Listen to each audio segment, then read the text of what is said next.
Well, I'm here because in Church Fenton we've been involved in the purchase of a community pub and a community shop as part of our parish council. Yes, good evening, ladies and gents. Nice to see you. Thank you, Dina, very much for the invitation.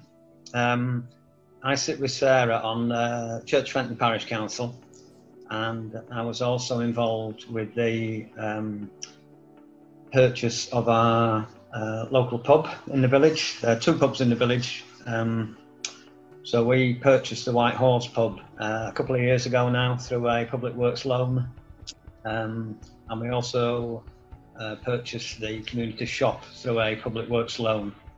I then joined the Community Benefit Society, the CBS that we set up in the village to run the pub project on behalf of the Parish Council.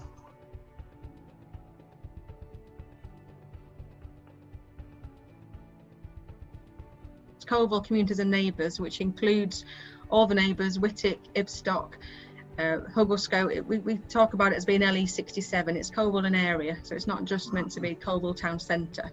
And we're setting up something called a Community Benefit Society, which I'd only heard of last year, and I just thought they're the ultimate democratic vehicle that you could possibly think of, and why hadn't I heard of one? So it's just going to be my rest of my life's mission to set one up and to share it with others.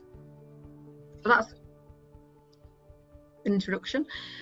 We all know that communities and people in the communities are where it's all at, and if people had access to ownership and took responsibility and were able to take control, we know that's the right thing to do, but it's just how do you go about it. And so that's the mission that we've set off on, really, with Coalville Can. So what's Coalville Can about? So it's about taking on spaces and being effectively like an ethical landlord, and part of that is having a community wealth fund that's generated from the activities that those spaces start to develop. It's about supporting people to start their own enterprises, help them get off the ground. It's about helping people work together and connect on community projects and to collaborate with other people that are already there. So we're not trying to duplicate anything or compete with anybody. It is genuinely about connecting others and being enterprising and putting assets in the hands of communities in order for them to run them for the benefit of the community, and then any funds they generate will be in a community wealth fund. So there are lots of spaces in the Coalville area that we've already identified, but this evening we are here to just have a little bit of a focus on one that's come up in Whittick. And whilst we might be thinking about this particular one in Whittick, that there may be other ones available that come up in the near future. So if this one doesn't happen for whatever reason, because I'm sure there's lots of reasons why it might not happen, then there may be other places that come up. So none of this is a waste of time. So as I probably already alluded to, any building that is taken over by the CBS, it needs to be enterprising and sustainable. And so a robust business plan and business case needs to be put in place to make sure that that can happen. But because the community own it and it's ultimately about community benefit, and flexibility can be built in right from the beginning, delivering what the community want and what the community need that they identify for themselves.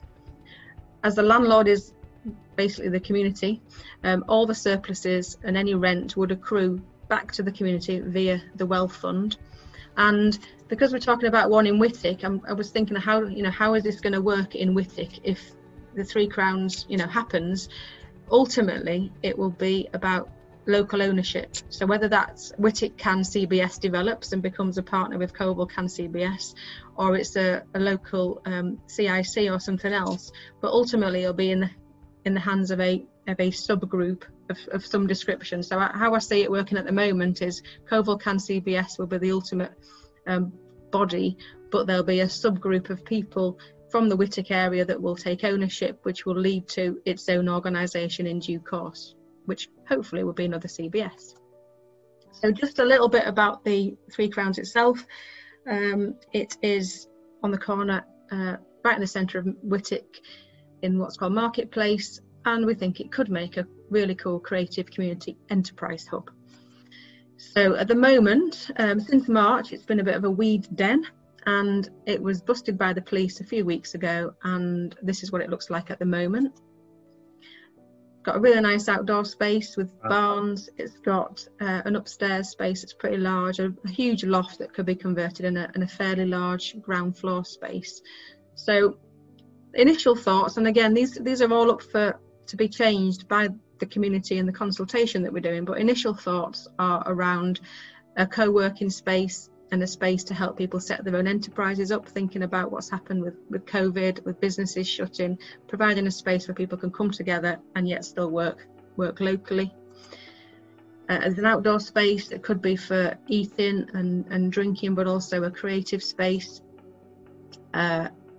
Inside there can be still a pub, but maybe not quite as big as it currently is. It could be a smaller pub within it that could expand depending on the activities and that are happening.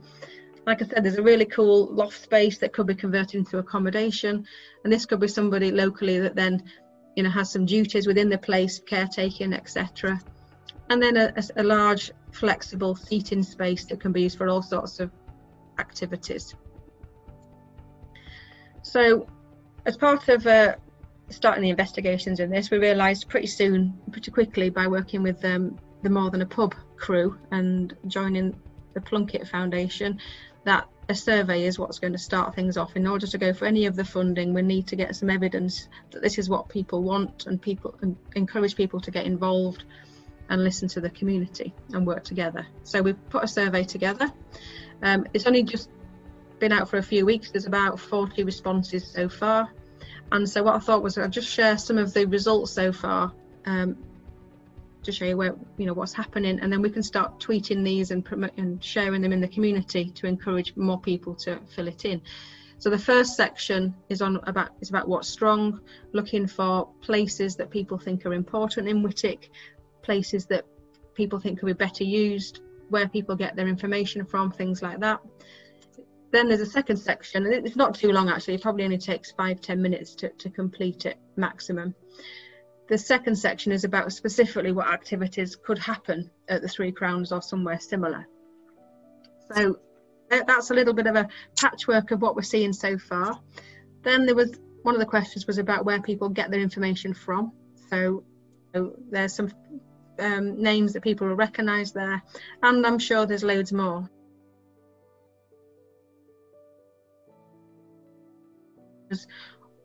There's two elements to it. What people thought would be important for the Three Crowns to have. So if you look on the left hand side, these are the top 7 things that people thought would be most important. So disability friendly, family friendly, space for enterprise, activities for young people, free Wi-Fi, cafe and dog friendly. They were the top 7 results. And we also asked, so out of those, which would you most likely use? And so it's quite interesting actually to see the difference. So I'll colour coded them the same so you can compare. So for example, with the green one, the cafe, a lot of people thought it would be really good for Whitwick to have a cafe, and also a lot of people said that they would use it as well. So you can compare and contrast. So I'll let you have a little look at that. So if anybody's got any questions, I'll just point out another one that's quite interesting. So enterprise startup space. A lot of people thought that was a really good thing to have, but nobody yet has said it's the sort of thing they would use. Same as disability friendly. So some of these results are actually quite interesting, because if people think it's really important to have disabled friendly spaces, and yet we've got nothing that says people would use them, there's a big chunk of people we might be missing. So how could we find people that might want to use that type of space? Dog friendly is another one that's come in on the top of both. So people think it'd be important, and people said they would use it, and Wi-Fi.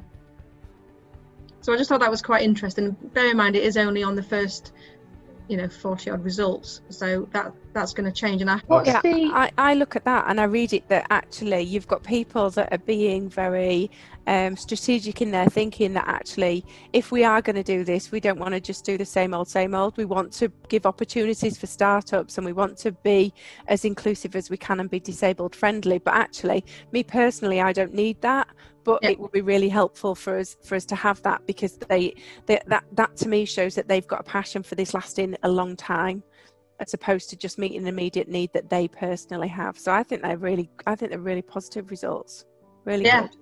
The other interesting one I really like is the community bakery. Yeah. That the amount of people that have said they would use it, and yet it didn't come up in the top thing of what they thought it should have.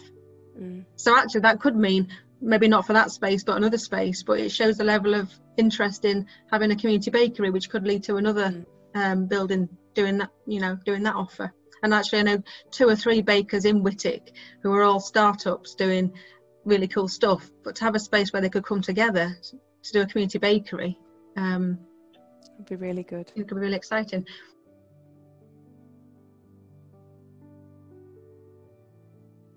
What sort of support might you be able to offer?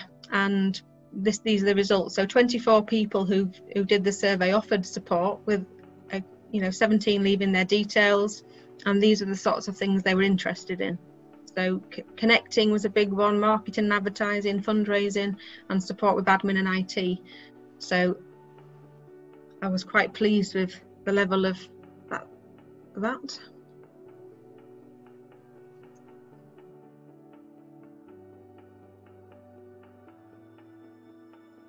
And then just shared some of the other groups and people that are involved. So CASE is cooperative and social enterprise in the East Midlands, and they help set up cooperatives and community benefit societies, obviously working closely with the council, the district council.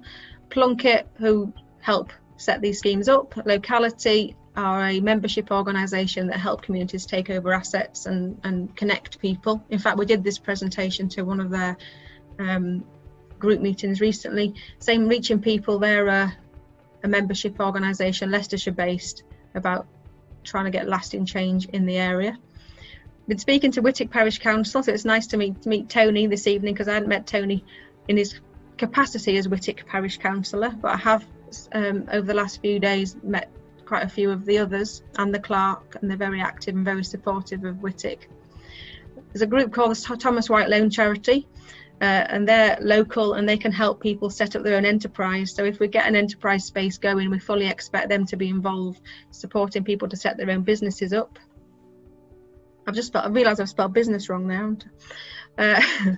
And then David, who's on the call, and I think perhaps another session we could do like this about community mapping. David's helping us put together maps, and you can maybe say a few words about that later on. And then obviously the community survey that's ongoing.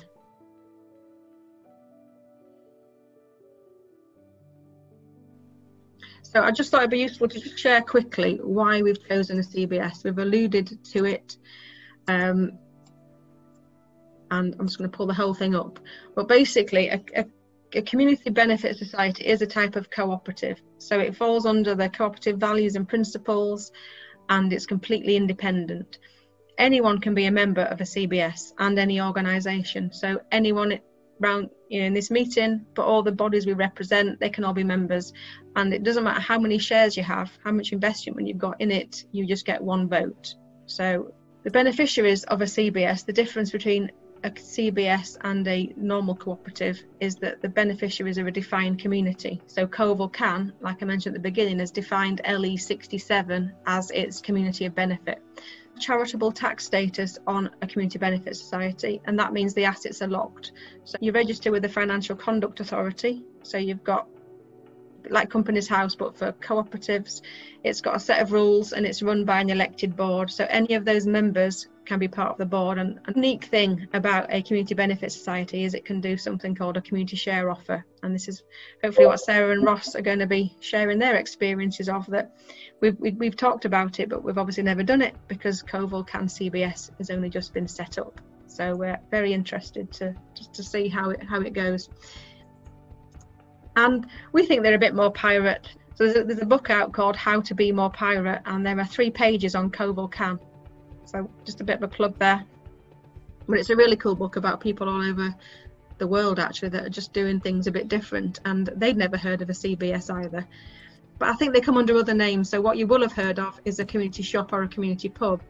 And I think most of those, or all of them who've done a share offer, have used a CBS as the vehicle, because only CBSs and other cooperatives can do a community share offer.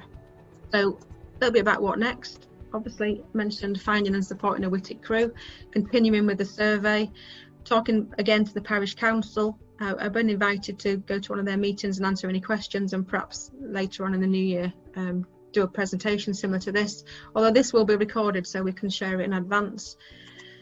Application to more than a pub, which will entitle us to get some funding towards things like valuation surveys and drawings, firming up any costs specifically on the £3.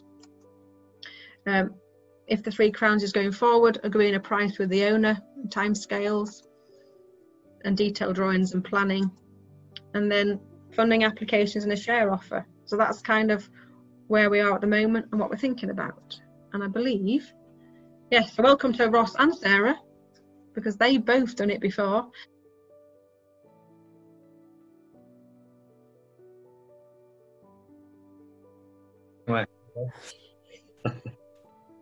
Yeah, I think that's a really interesting presentation, Dean, when you're obviously a much bigger setup than Church Fenton is. So Church Fenton, for example, population about 1600 with about 700 properties with very little amenities in the village. Whereas Whitwick, obviously, I think I saw I did a bit of Googling about Whitwick yesterday. 8,000-9,000 people population, and as you say, at the moment 10 kind of trading pubs, and obviously lots of other things going on in the town. So I think myself and Sarah would be happy to advise on anything to do with the CBS side, share offers, leases, etc.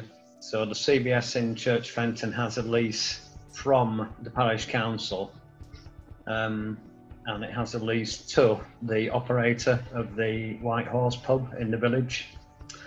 And I'll just put the other hat on. So with the parish council hat on, we applied for the Pubic Works loan to actually borrow the money to purchase the White Horse pub and the community shop. So and it's because it's public funds, it's only the parish council that can apply for the Pubic Works loan, because that's all through the Department for Communities, Housing and Local Government, through DCHLG, the government department. But the Pubic Works loan are like the funding body, if you like, for that government department.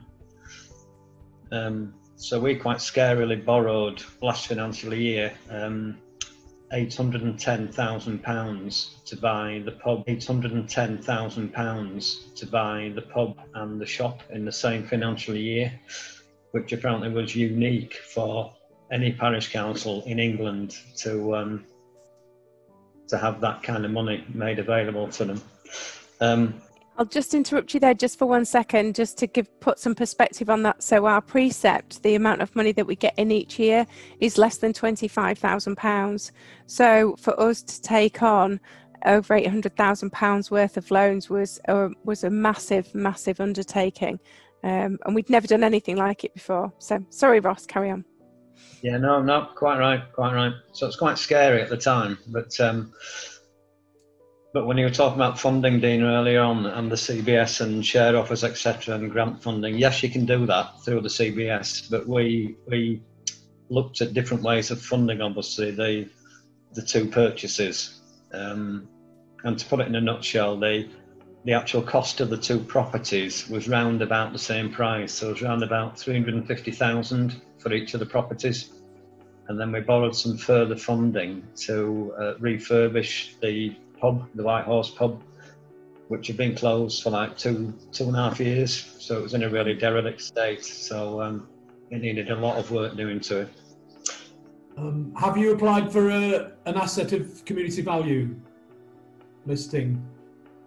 That's a very good point. And although we have on some of the other buildings, we've been unsuccessful. The district council have not approved any of the asset of community value applications to be put in. So that will be an interesting one, and it's a good point actually. We probably neglected to think about that, and it's something I'll bring up with. I mean, sometimes people say it might the owner might take it as an affront. But on the other hand, you do get some protection through it. It's not very good. You can If it's on the market, then it's not like first refusal for the community, but there's a stop at the land registry to it being sold within 6 months. But that's a very tall order to get everything set up and raise the money and everything to do a community bid in that time. It has been done, but it's tough.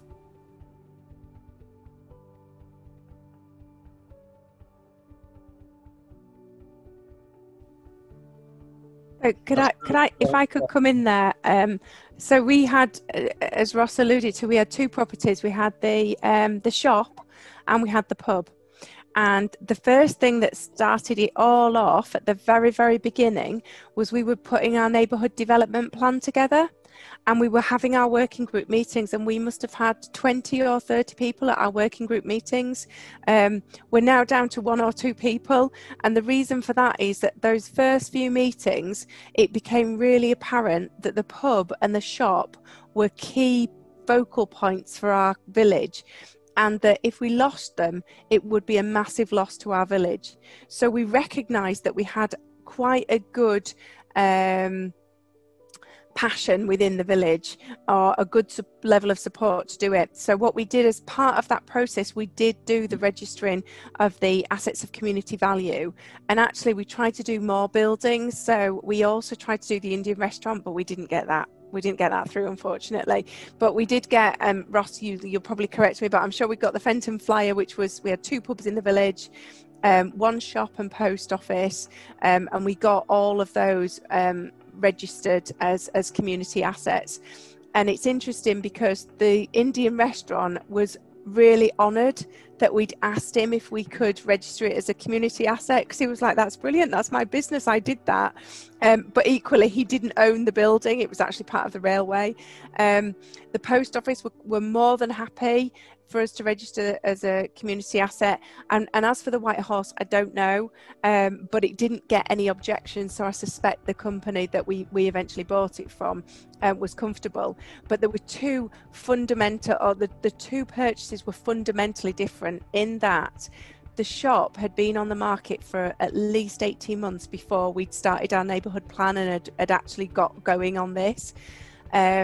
They'd not had an offer at asking price, but the lady in particular that had run the post office there was so passionate about providing that service for the village, because she'd provided that service for 45 years and wanted to retire, that she was more than happy to work with us. So what she did, which you might have with yours, is she gave us the option of a peppercorn rent, or a really just covering the costs rent. It was a bit more than £1 a year, but it was a really reasonable rent for us to use what in effect in her house was her front room that she'd converted to a shop.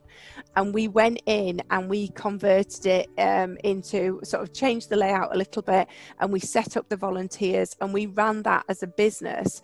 And we didn't register that as a community benefit society because we wanted to be really quick.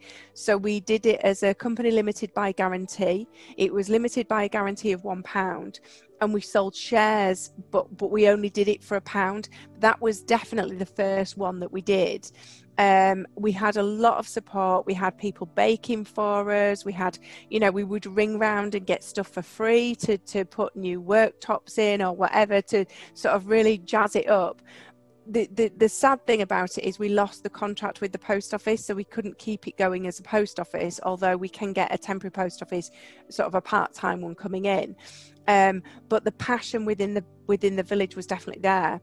So it made it easier for us to go out for our Public Works loan, because one of the things at the very beginning that we didn't consider was a Public Works loan. We didn't actually know they even existed, and they are amazing. So what we did was I stood at the front of the village hall with my sister-in-law, and I had one of those black, the IKEA black boxes that you might be able to see.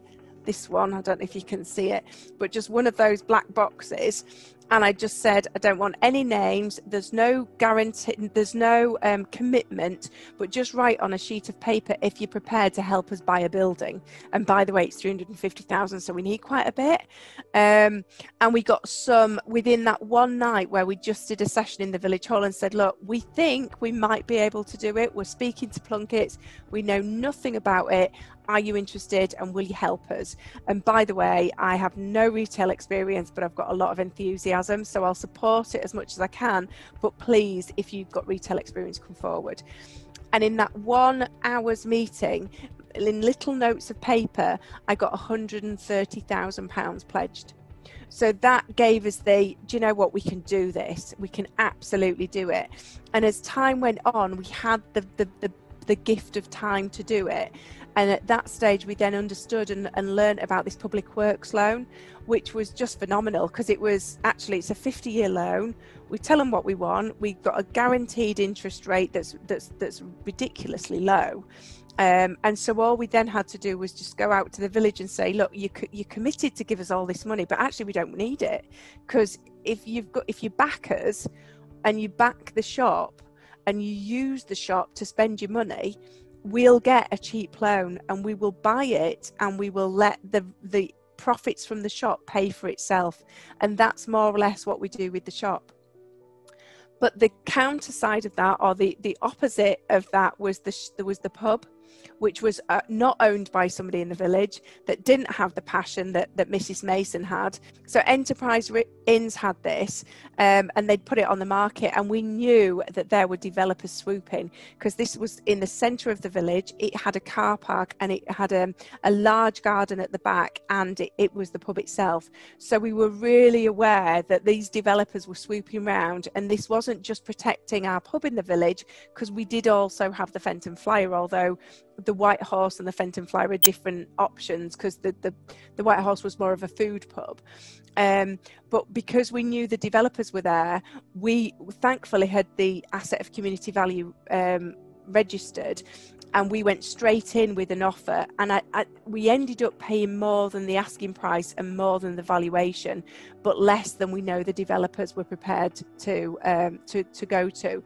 So we were really lucky, but we literally had 6 months to turn it around.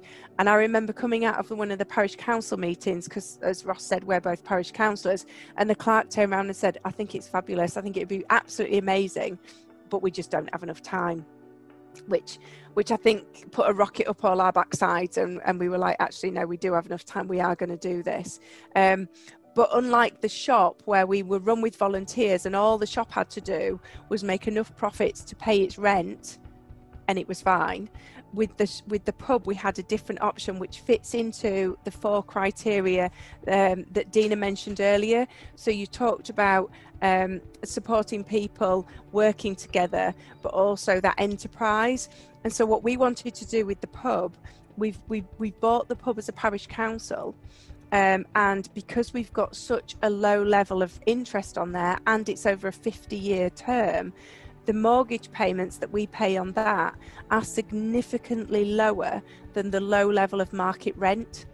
So thankfully, we've got a CBS between the parish council and the people that are running the business. We've got a CBS, Church Fenton Community Hub, and we as a parish council lease the pub to the CBS, and the CBS then go out and find suitable tenants that will run that business, but will also, because they're getting it at a lower level, it's still a market rate rent, but a lower level, to make a really good opportunity of running that business. They commit to employ people in the local area. They commit to let the school, which is opposite, use the car park at school runs, and they've got the conservatory, so we can use that for some events. So the WI, for example, if they need Wi-Fi, they'll use that room as opposed to the village hall.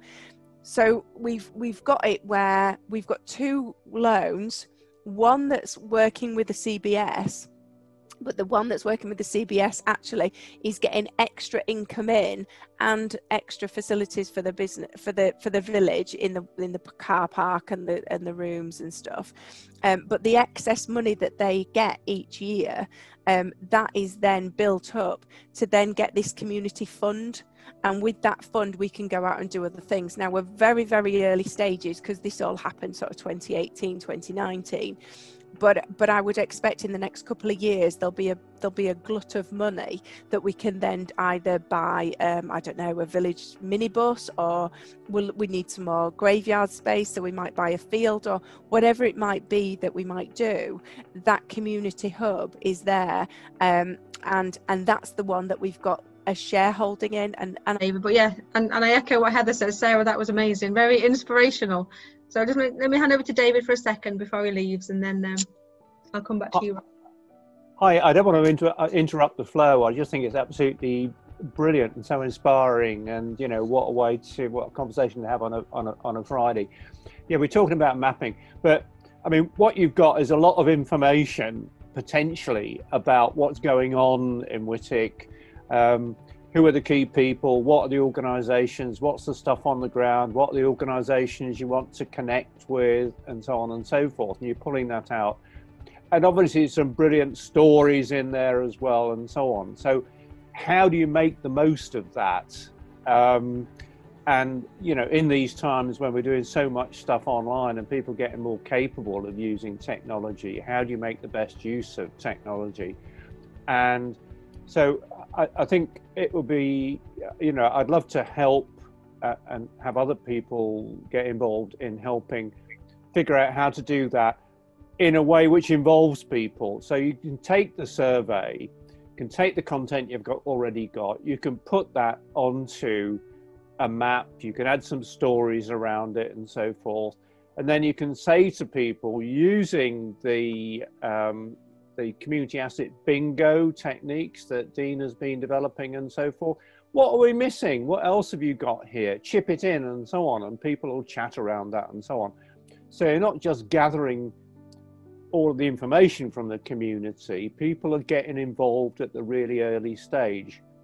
And I think what you're wanting to do is to relate the activities that you can host in the pub to the other things that are going on surrounding that as well.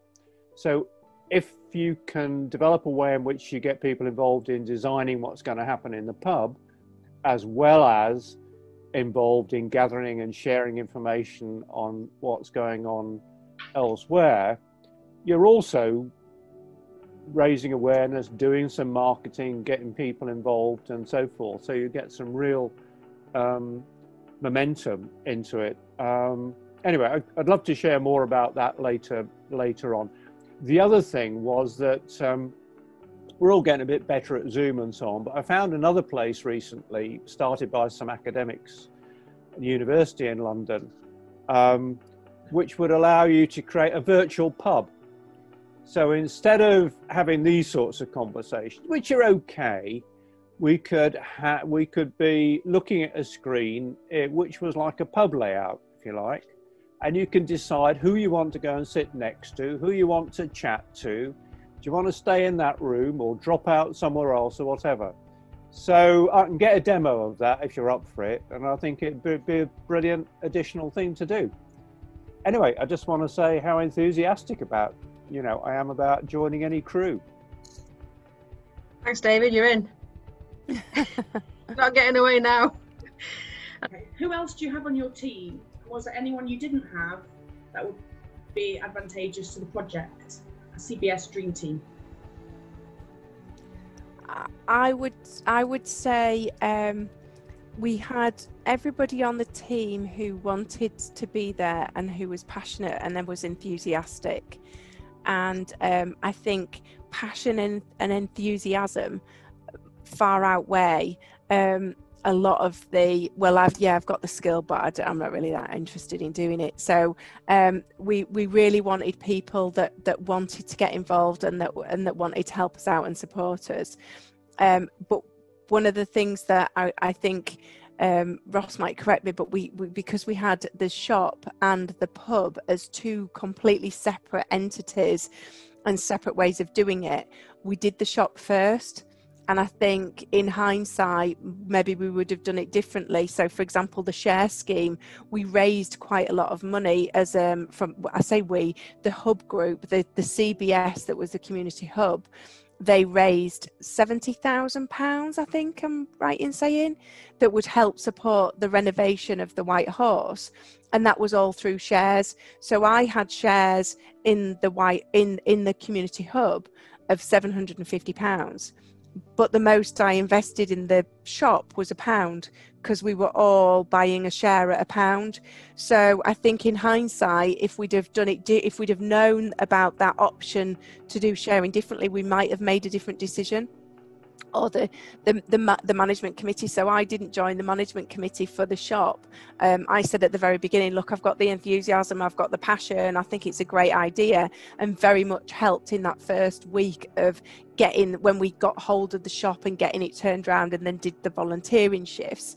But then there were people that were experts in retail, and sort of they led it forward, and the management committee as well, because obviously we're the parish council and there's the community hub and the stuff to do with that, so you can't do everything.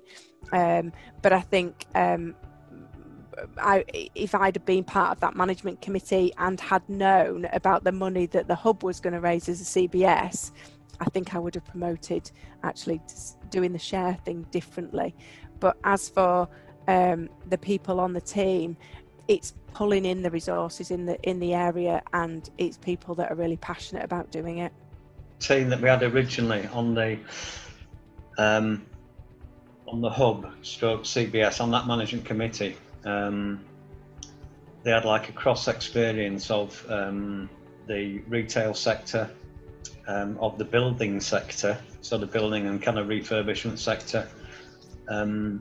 I sat on there as the kind of parish council rep, but as I mentioned earlier, for 8 years I was a landlord of the other pub in the village, so obviously I had the trade, pub trade experience that nobody else had. So it's quite a mix of skills on the group, but as Sarah says, the main issue was 100% enthusiasm to get that project through the parish council, for them to get the money to actually buy it, and then the CBS with the skill set they had could actually move it forward then. So we had a really good cross section of people on there, not only bubbling with enthusiasm, but also a really good cross skill set to take it forward. I hope that helps to answer your question. To answer the other part of the question, who didn't we have on there that would have been useful? I think the answer is nobody really. The only people that we called upon professionally were really the valuers. So we didn't have any experience on the board of actual, charter surveying, valuation kind of people. But the parish council paid for the district valuer to value both the buildings, the pub and the shop. So we had to call upon any professional advice that we required for it. Right, the next one is, how is the CBS sustainable? Is it just a pub and shop or something else? Do you have any plans to change this in the future? Do you want to go, Ross, or do you want me to? Yes. Yep. Yeah, I'll go. Yeah. Good question. Sorry, yeah. So the main emphasis for the CBS originally was to deliver the pub, and it was a massive project, and it was very time limited.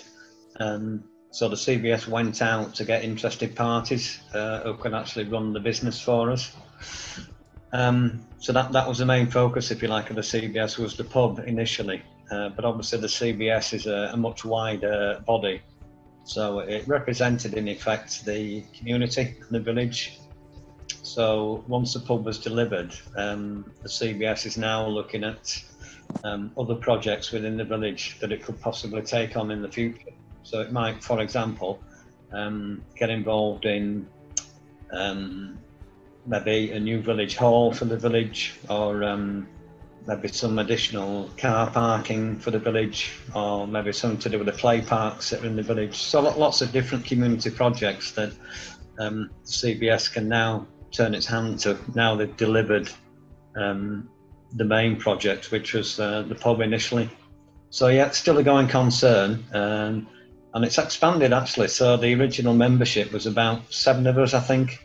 The membership now of the CBS, I think because the pub has been delivered and people have seen what the CBS can do, that CBS committee now has about 11 or 12 people on it. So people have joined the enthusiasm train, if you like, in the village because they've seen what the CBS can do with only a small number of people. So yeah, to answer your question, Victoria, yeah, still a going concern, and they're now looking at the CBS at any other projects that they can deliver for the village. The CBS almost can't die a death, as it were, because we've got the income coming in from the company that actually run the business, and that far exceeds the rental or the mortgage payment, because we've got this government loan that is only available to local government. There is quite a significant sum of money each year that will come into that CBS pot. So even if they did nothing, they would still have that fund to be able to think, right, well, what do we need to, even if it's Christmas lights or, something that doesn't take much maintaining. It's just that money is there, and it's there for the benefit of the community. So we had the initial stage of the project for purchasing the pub. We had literally 6 months, because we only had the moratorium period of 6 months in which to ensure that we had enough funds and had the sort of like the paperwork to guarantee that we had those funds to put in. So that initial phase of purchasing the property had to take place within that first 6 months, which it did. From that stage up until opening, because Ross mentioned earlier, the actual market value that we paid for both properties was very similar.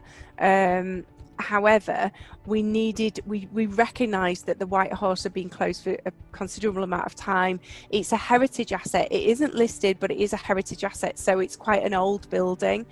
And we knew going into it that actually there probably was going to be a problem with the roof, and there was damp, and a lot of work needed to take place. Now, we probably, the team that came in that rented the property could probably have opened earlier had they not made a brilliant, amazing job of doing the renovation work. But they literally came for the gold standard of renovations. But even if they hadn't have done it, that bit of renovating the property and getting it ready to open would have taken the longest amount of time, and it did take the longest amount of time. I think I'm right in saying it was nearly 18 months from when we actually purchased the property before we were ready to before the company that were running it were ready to actually open.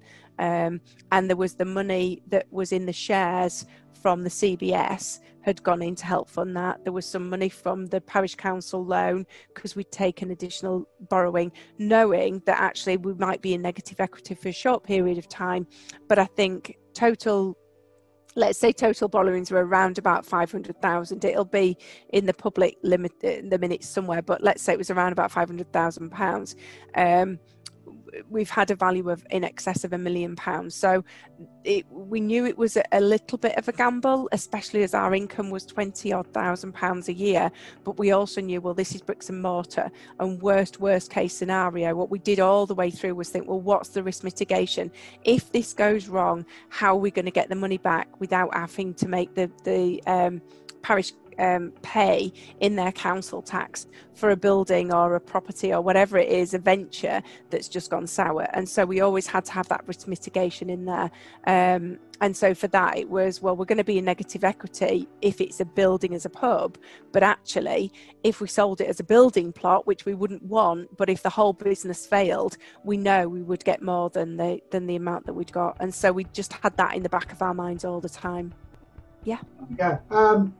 Of course, at the end of the day, all this comes down to borrowing money. And when the parish council took out a loan, did they have to increase the precept And if they did, how did this go down with the rest of the parishioners? So very, very good question. To get a public works loan, you have to obviously apply to the Secretary of State, and as a parish council we only had £20,000 coming in each year, and we'd done our first loan application, and we knew we were then going to be going for a second one relatively quickly afterwards. So what you have to do when you get a public works loan is you have to go out to the community and you have to explain what you're wanting to do, and you have to ask them if they want you to carry on and do it. And then you put all that evidence together in your application for the public works loan. And the Secretary of State will assess that, will check that you've got village backing for it or community backing for it, and will also look and see how you will ensure that you can make the payments. And so what we did was we explained to the parish parishioners through a leaflet drop that we want to purchase this building, we think it's the right thing to do, we've done the surveys through the neighbourhood development plan and through conversations, etc., etc. And we explained what the purchase price was. We explained that if we couldn't rent that property out or we didn't make enough money in the shop to pay the rent, we explained that that would be there would be an increase in the precept, and we did a full A through to G of each particular band per year. This is what this will cost you in the precept if our plan of it being a viable business doesn't work. Can you confirm that you want us to proceed knowing that there is a risk that we might have to pay using the precept, we might have to pay the loan? So in your first question was, did we put the precept up? No, we definitely didn't. Did we want to do? No. Did we have a plan for not doing it? Yes, in the fact that we would run a viable business. But did we explain that that was a risk and that what the risk would cost the parishioners? Yes, and asked them if they wanted us to proceed. And we got 90% of the responses came back to say, yes, we would like you to continue. And so far, no precept required. Thank you. Thank you. Ross? What the contingency of raising the precept, what sort of amount would you have had to raise it? It wasn't very much. I can't remember from the top of my head. I have got a leaflet somewhere that I'll try and dig out and send it to you. But I think it was minimal. I think for a Band A property, maybe 20 quid a year or something. It wasn't a huge amount because the public works loan is such a low interest loan, and it's over 50 years, and we chose to fix it, that we knew that actually this is what it will cost, that it was actually, we're pretty sure that it won't have a significant impact. And also we each year the parish council has had a projects budget for around about £5,000 or £6,000, and over the past few years we've been replacing our street lights, and that's come to an end. So there's also that actually we've got quite a few £1,000s already in the bank that if we had to do it, we could use that instead of doing other nice things in the village. But as I say, both businesses are working really, really well. The owners agreed just verbally to sell it to the community for a rate that's less than he's been offered. And he also said he'd be prepared to rent it out for 6 months, 12 months while the community, come together, raise the money. But I think the survey is good anyway. The things that are coming out of the survey are what people want. So that there's nothing stopping any of those things happening in somewhere different. So, the community bakery that's sprung up as being of interest, well, that might end up being in a house that comes up for sale because of the interest in it. So I see all of this as working towards something that we perhaps don't know, but all of it's relevant for what could happen. The Plunkett Foundation have just brought out a guide for councillors, specifically parish and town councillors, on the benefits of community businesses.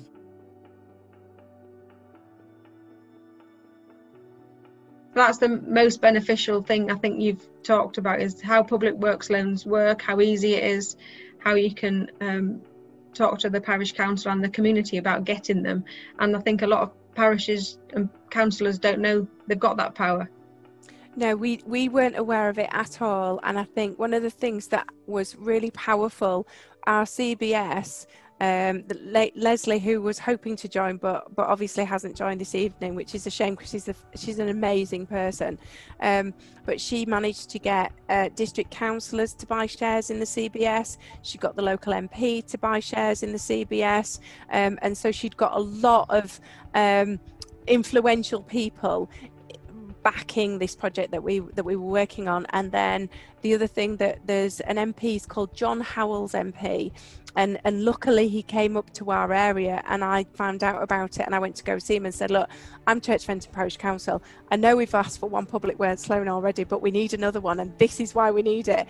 And John Howell MP is a big backer of neighbourhood development plans, and the idea of them is it's the voice of the community. What does that local community want? And so it was like, look, I don't know whether you can, but if you could nobble up the Secretary of State and say, yeah, they're good for it, that would be really appreciated. So just little things like just a little bit of networking and just showing that enthusiasm and that passion for what you're doing, I think goes a long way, actually.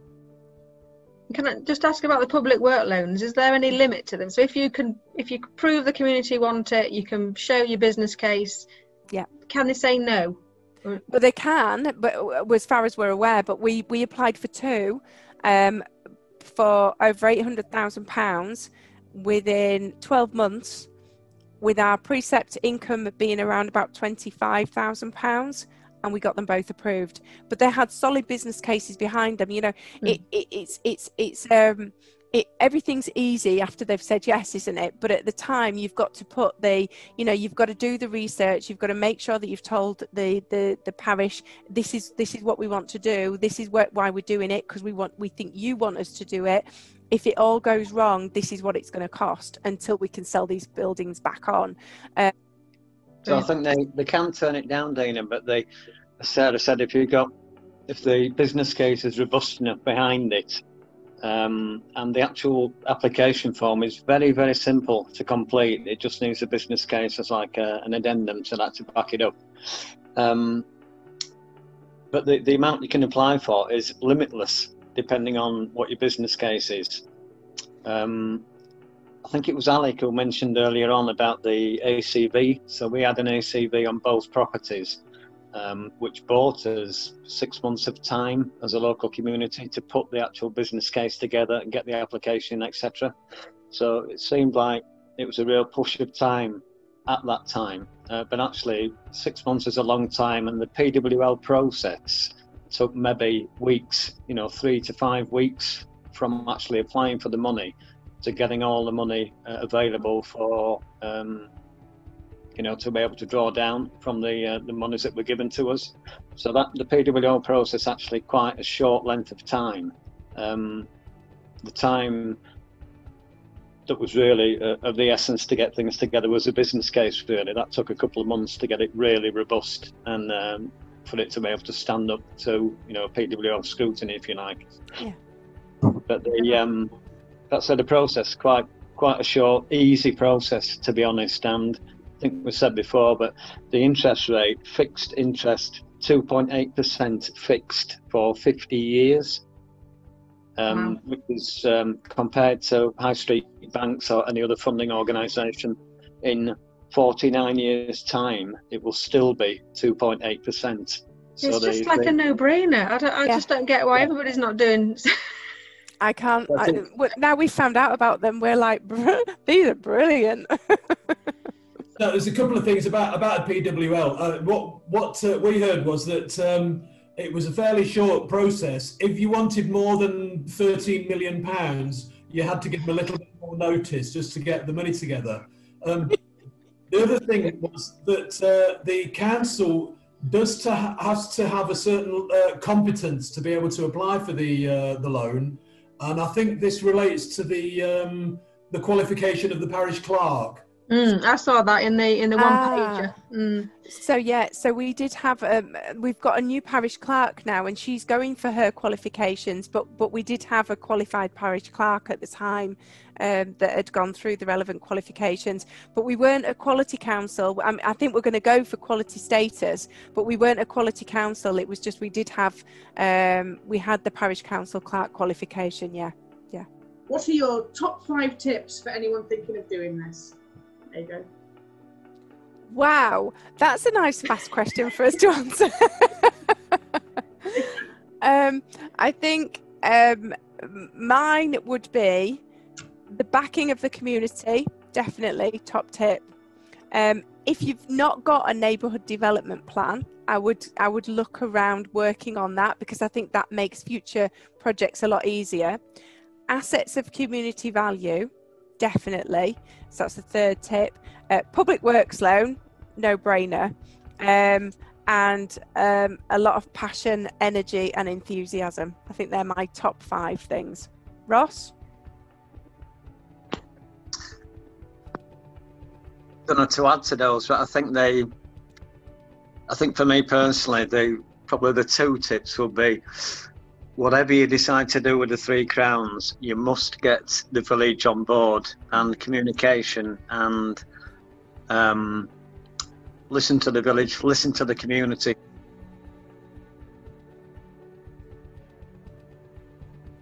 Self and Sarah have spoken to a number of different communities where that relationship between some of the villages or some of the community groups and the parish council is not great.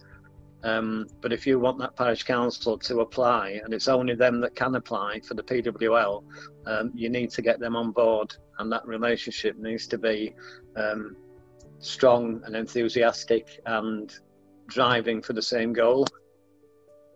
Well, I think this would help towards that, your explanations of what you've done, and you being there to answer questions and help out will make a big difference in being able to share what it's about and it's possible. So thank you so much for your inspiration. Tina, can I just add, I think it's been a very good presentation. Thank you. Thanks, Tony, and thanks for coming. Can I just say to Tony, well, Tony's got the PC hat on, hasn't he? But the other inputs to tonight have been really helpful from Victoria and Alec, David, etc. So if you've got any further questions, Victoria, or anybody else on the call, you've got the email addresses, Dina, so just fire them away, to myself or to Sarah or both.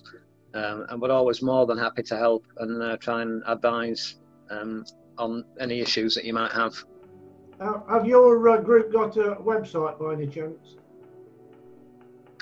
The Parish Council has a website, yeah, and the Community Benefit Society has a website, yeah. Okay, thank you.